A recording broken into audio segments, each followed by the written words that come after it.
मित्रों, आज यहाँ पर देवी साधना के विषय चर्चा करेंगे। तंत्र शास्त्र में महामहाविद्या और चामुंडा विषय वर्णित हुआ है। यह महामहा ब्रह्म विद्या ही कालिका विद्या है। नराधम मनुष्य भी इस विद्या को प्राप्त होकर निर्वाण भक्ति भाव करने में समर्थ होता है। काल भैरव आदि सब इन महाविद्या के उपासक है और समस्त लोग ही इस विद्या का उपासक हो सकता है। कालिका के प्रसाद से सभी मुक्ति आदि के भागी हो सकते हैं। काली के साधना में तत्पर मनुष्य उस पुण्य फल से भाग्यवान होता है। काली जगत की माता है, यह शास्त्रों में निश्चित हुआ है। जो मनुष्य काली का मंत्र जनता है वह काली का पुत्र है। जगन्मयी काली मंत्र प्रायण इस परम साधक का चाहे संसार त्याग कर सकता है और स्वरूप भी त्याग कर सकता है, किंतु काली विद्या इस पुरुष को प्राप्त होकर कभी त्याग नहीं कर सकती। यद्यपि शूद्र की शूद्रता और ब्राह्मण की विप्रता चली जाए, किंतु कालिका का मंत्र ग्रहण करते ही मनुष्य शिव तुल्य हो जाता है। जो मनुष्य भाग्य के वश होकर भगवती काली का आश्रय लेता है उसके पितर दुर्लभ स्वर्ग को प्राप्त करते हैं। पुण्यकारी मनुष्य पितर कामना करते रहते हैं कि हमारे कुल में पुत्र कब काली मंत्र का आश्रय करेगा, जिससे हम मुक्ति को प्राप्त होकर नित्य आनंद करेंगे।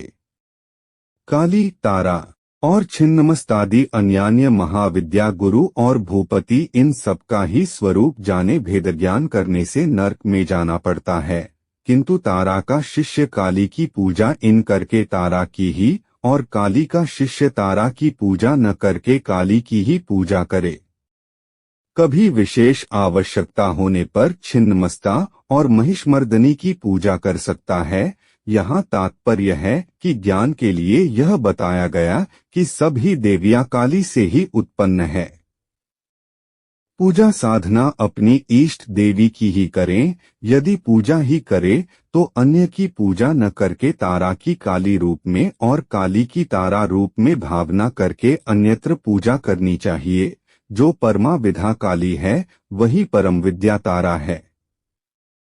चामुंडा एर प्रसिद्ध देवी है। आजकल इस नाम से दुर्गा को भी संबोधित किया जाता है, किंतु यह स्पष्ट है कि यह घोर भयंकर देवी दुर्गा नहीं है। इस देवी के मंत्र, दिशा, आसन, नैवेद्य, समिधा, हवन सामग्री, माला, दीपक, पूजा चक्र सभी में अंतर होता है। एक का भी भाव अलग और विपरीत होगा तो साधना सफल नहीं होगी, चाहे मंत्र दान करने वाला गुरु साक्षात परमात्मा या सदाशिव ही क्यों ना हो। यह प्रकृति नियमों से शासित है। आपकी भौतिक कामना के लिए भौतिक क्रिया हो या सिद्धि साधना और पूजा पाठ, सब पर एक ही नियम लागू है। भाव जो होगा आपको वही प्राप्त होगा। अनेक भाव होगे तो एक भी सफल नहीं होगा। अक्सर देखा जाता है कि लोग पूजा घरों में सभी देवी देवताओं को सजा लेते हैं और पूजा के समय सबकी पूजा करने बैठ जाते हैं।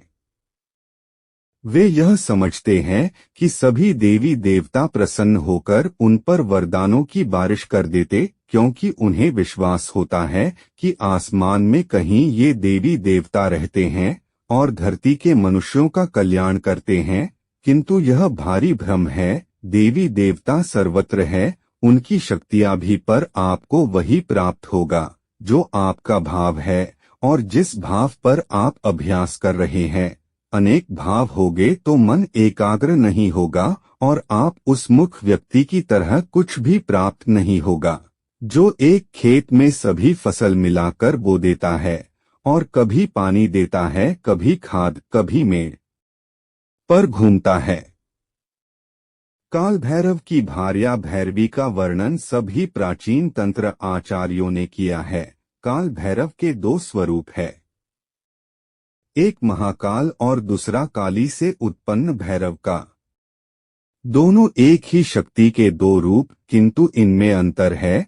महाकाल आधा शक्ति और शिवलिंग सार से उत्पन्न होने वाली शक्ति है, जो इस प्रकृति के अस्तित्व का निर्माण करके उसकी रक्षा करती है।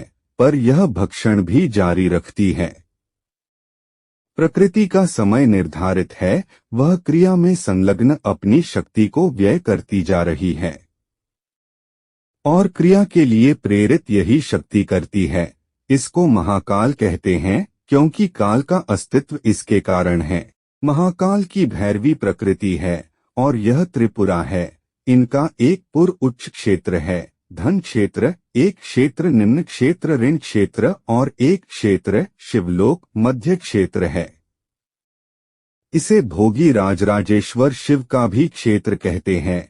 यही भुवनेश्वरी का भी क्षेत्र है। इसी भुवनेश्वरी के केंद्र में सगुण अर्धनारीश्वर शिव का निवास है। सरल रूप में कहा जाए तो त्रिपुर भैरवी क्षीर सागर है। इस ही भवसागर या ब्रह्मांड या प्रकृति भी कह सकते हैं। यह त्रिमुखी महासुंदरी वास्तव में गोल पेट वाली भयानक और महाकाल की प्रेयसी है। यह वह शक्ति है जो अपने पुत्र पुत्रियों को जन्म देती है, पालन पोषण करती है और इसे मार डालती है।